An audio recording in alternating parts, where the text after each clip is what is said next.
What were the biggest realizations that you had as a result of that study? And how did you change your daily routine as a result? Ooh, I'm so excited for this question. Okay.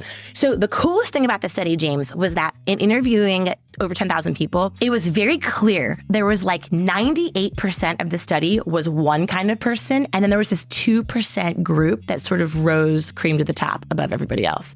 And I'll explain what that means in a second. But what was interesting to me was that a very small amount of people actually do the work that it takes to hone the skill of energy optimization. So we call them the big energy beings. We call them the babes for short, BEB. And the babes had two qualities that we started to notice over time. The first quality was that they consistently reported having energy levels in that 5 to 7 range more than everyone else in the study. And the second thing we noticed was they reported really high life satisfaction scores, is what we called it. So like someone asking you, hey, James, how present do you feel? How successful do you feel? Do you feel like you've done a good job? Are you excited for the future? Questions like that. And we gave them a score. So these guys scored 90% or higher on like, I have high vibes, but I'm not running around like a crazy person on 4 venti Starbucks. I'm high energy, but I'm also really happy and I'm calm and I'm excited about where I am, where I'm going, right?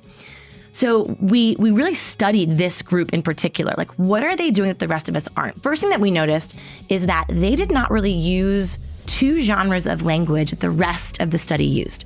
So the first genre of language was what I call the power through language.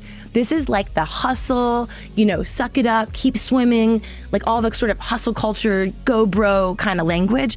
They really didn't use that language as much. They also, on the other hand, did not use the other side of the spectrum, sort of that power down language, like I need to recalibrate, I just need to replenish my batteries, unplug. So that language wasn't really in their vernacular. What their language was, extremely self-aware language of how their own battery worked, but also they used a lot of language around what they did before they got tired.